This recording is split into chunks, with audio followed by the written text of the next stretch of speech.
भ्रष्टाचार के खिलाफ प्रण लेकर कपड़े उतार कफन धारण करने वाले कांग्रेस विधायक नीरज शर्मा का प्रण पूरा हुआ। अब करीब 3 महीने बाद कांग्रेस विधायक कफन की जगह पारंपरिक परिधान धारण करेंगे। फरीदाबाद से कांग्रेस विधायक आज रोहतक में महाराजा अग्रसेन विकास ट्रस्ट युवा विंग के अध्यक्ष अंकुश जैन के घर पहुंचे थे। उन्होंने यह भी कहा कि यदि कांग्रेस में भी कोई भ्रष्टाचार होता है तो वह यहां भी जोर शोर से भ्रष्टाचार के खिलाफ आवाज़ उठाएंगे। अब कांग्रेस विधायक नीरज शर्मा अयोध्या में जाकर कपड़े धारण करेंगे। फरीदाबाद में हुए 250 करोड़ रुपए के घोटाले की आवाज़ उठाने वाले और मौजूदा सरकार द्वारा घोटाले में कार्रवाई न होने से नाराज होकर फरीदाबाद से कांग्रेस के विधायक नीरज शर्मा ने मार्च 2022 में पारंपरिक कपड़े उतारकर कफन धारण करने का प्रण लिया था। इसके पीछे उन्होंने कहा, जब तक भ्रष्टाचार के ऊपर लगाम नहीं लगेगी और ना ही तो वह जूते पहनेंगे और ना ही पारंपरिक कपड़े, वह केवल कफन पहनकर इसका विरोध करेंगे। लेकिन अब कांग्रेस विधायक नीरज शर्मा का प्रण पूरा हो गया है। नीरज शर्मा के अनुसार जिस अधिकारी ने भ्रष्टाचार में भागीदारी निभाई थी उसको गिरफ्तार कर लिया गया है। अब अयोध्या में श्री राम के चरणों में जाकर दोबारा से कपड़े धारण करेंगे।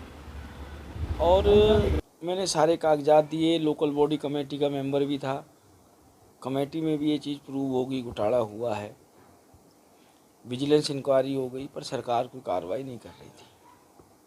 क्योंकि सरकार सिर्फ कहती है कि हम लोग जीरो टॉलरेंस अगेंस्ट करप्शन है, पर ये मानता हूँ सरकार का जीरो टॉलरेंस भ्रष्टाचार के प्रति नहीं, भ्रष्टाचारियों के प्रति है।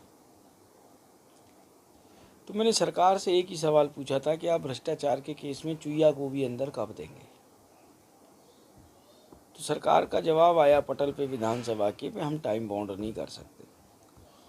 मैंने कहा जी टाइम बाउंड मैं कराऊंगा, मैं राम कथा वाचक भी हूँ, ब्राह्मण भी हूँ, सिखाधारी पंडित हूँ। मैंने कहा जब तक इस केस में आप भ्रष्टाचार में किसी की गिरफ्तारी नहीं दोगे, मैं ये कफन के कपड़े पहन के बैठूँगा और पैरों में जूते चप्पल नहीं डालूँगा। तो कल ही चीफ इंजीनियर लेवल का अफसर गिरफ्तार हुआ है और आज हम लोग अयोध्या जा भी रहे हैं। शाम को हमने प्रभु राम जी से वादा किया था कि भाई जैसी कोई गिरफ्तार होगा, अब सरकार पे विश्वास नहीं है, हम राम जी की नगरी में जाके ही जूते चप्पल और वस्त्र धारण करेंगे। ये मेरी करप्शन के खिलाफ लड़ाई रही और मैं मानता हूँ शायद ये प्रभु की प्रकोप ही समझ लो या इस सरकार का दुर्भाग्य समझ लो। आज हमारी भी आधी से ज़्यादा ज़िंदगी जा चुकी है। देखिए, आरोप कोई भी लगाए, मेरा ये मानना है कोई पार्टी भ्रष्टाचारी नहीं होती। भ्रष्टाचारी तो व्यक्ति होता है। कांग्रेस भी अच्छे सिद्धांतों पे बनी है, भाजपा भी अच्छे सिद्धांतों पे बनी है, चौटाला भी अच्छे सिद्धांतों पे पार्टी लेके आए हैं, बहुजन समाज पार्टी की भी सिद्धांत अच्छे हैं। किसी भी पार्टी के सिद्धांत बुरे नहीं होते। आप किसी भी पार्टी का संविधान पढ़िए, सब पार्टियों का संविधान अच्छा है। ये तो उसमें जो लोग शामिल होते हैं काम तो वो करते हैं ना जी। मैं ये कह दूं कि कांग्रेस के राज में भ्रष्टाचार नहीं हुआ, ये भी गलत होगा।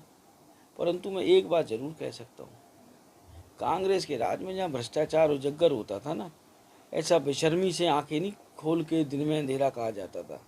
मुख्यमंत्री तक अंदर गए हैं कांग्रेस के राज में, कैबिनेट मिनिस्टर तक अंदर गए हैं कांग्रेस के राज में।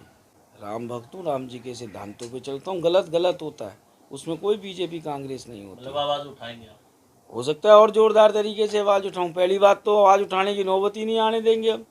जब हमारी सरकार होगी धैर्य अंदर देंगे। पहली बात तो भ्रष्टाचार होना हो गया तो इतना मौका नहीं आने देंगे, उससे पहले अंदर ही पाएगा भ्रष्टाचारी।